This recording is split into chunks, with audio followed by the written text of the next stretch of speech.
Thank you very much, Leslie, and all that you're doing here to promote Yes for Life. And I have a feeling that we're going to win in November. What do you think?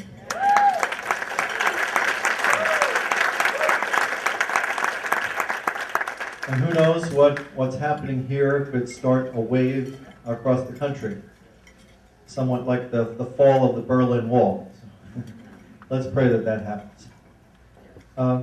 But first I would like to, first of all, talk a little bit in general about our duties as citizens in terms of politics, and then talk specifically about Yes for Life. Now, politics is something that all of us need to be concerned about to one degree or another because it affects the common good. We shouldn't pretend that politics is going to solve all of our problems. It won't. But nevertheless, it is important. St. Augustine said, pray as if everything depended on God, but work as if everything depended on you. And he also said, without God, I can. But without me, God won't. All of us are called to have participate in politics. And this is something Pope John Paul II mentioned in his letter to families in 1980, when he said that the social role of families is called to find expression in political intervention. Families should be the first to take the steps that the laws and institutions of the state not only do not offend, but support and positively defend the rights and duties of the family. Along these lines, families should be aware of being protagonists of what is known as family politics and assume responsibility for transforming society. James Madison, who was the architect of the Constitution, probably was familiar with the writings of St. Robert Bellarmine. And Robert Bellarmine argued against a divine right of kings. That is, the idea that kings have their authority directly from God. Bellarmine argued against that idea. Instead, Bellarmine argued, as Madison did later, that God invests power in the people, and the people then entrust this power to their leaders. And in our democracy, our republic, we do so by our vote.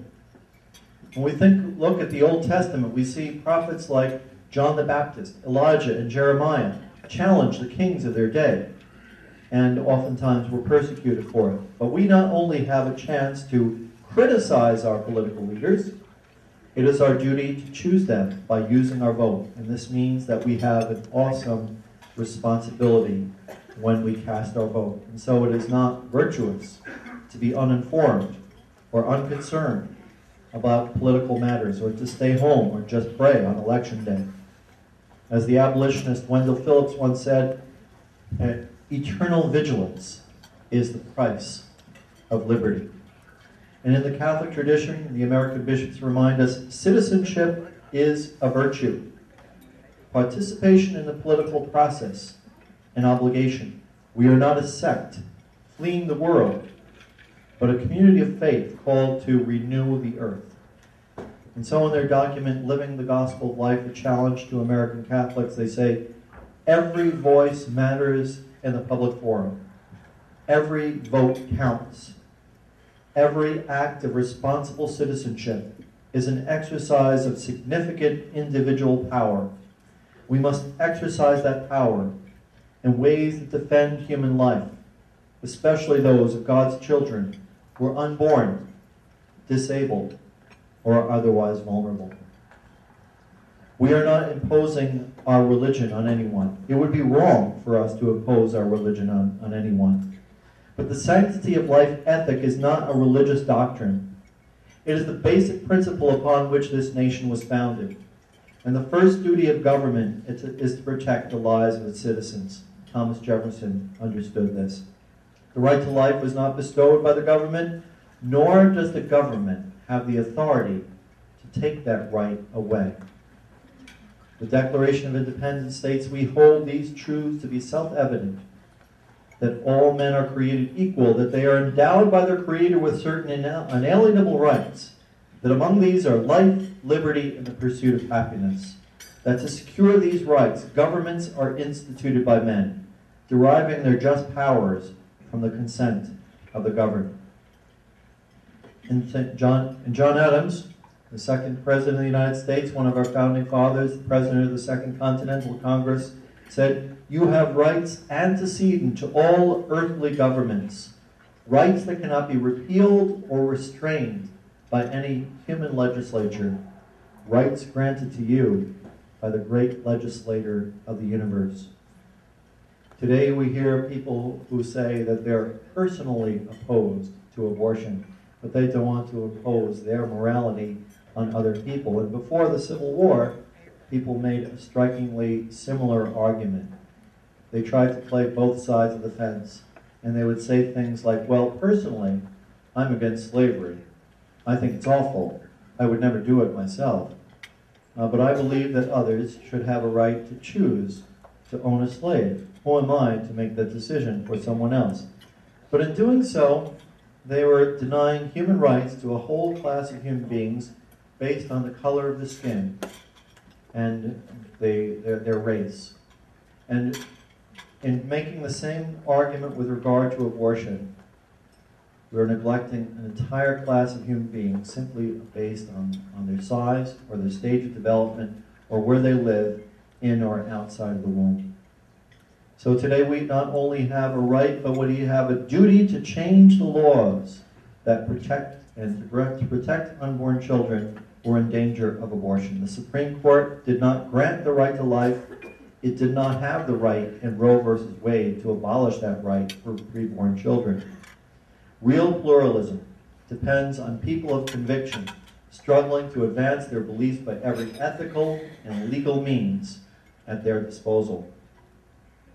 Every time Pope John Paul II came to America, he never failed to speak on behalf of the unborn and to appeal to the conscience of America by appealing to our founding documents and asking us to live up to the noble principles expressed in them. And the last time he came to the United States, it was to St. Louis in 1999. And St. Louis was the place where the Dred Scott case was first tried. That case made its way to the Supreme Court, and in 1857, the Supreme Court of the United States ruled that black people were inferior to white people, and as such they had no rights that white people were bound to respect. And Pope said that that Supreme Court decision declared an entire class of human beings, people of African descent, to be outside the Constitution's protection. But he said today, America faces a similar trial. Today the conflict is between a culture that affirms, cherishes, and celebrates life, and a culture that seeks to declare entire groups of human beings, the unborn, the terminally ill, the handicapped, and others who are considered to be unuseful to be outside the boundaries of legal protection. We're seeing this in our society today, that a lack of respect for life in its beginning stages has led to a lack of respect for life in its end stages, and therefore life is threatened at all stages in between. So we have a duty to change this situation, and you have an opportunity here in November when you vote yes for life, and I hope that everyone here will vigorously support this effort.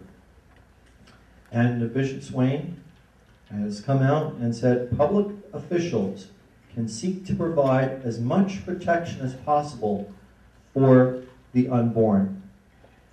So this is, he said, voting for the abortion ban would promote gradualism or an incremental approach that seeks to protect as many unborn children as possible, as soon as possible. You know, when Abraham Lincoln, sorry.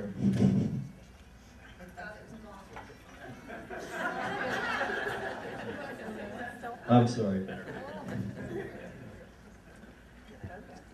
You know, when Abraham Lincoln signed the Emancipation Proclamation, it didn't free all the slaves. It only freed some of the slaves. But it was a great victory and a great blow against slavery. And if we vote yes for life, it's not going to save all the babies. But it will be a great victory, and it will be a great step toward protecting all life, which must be our goal.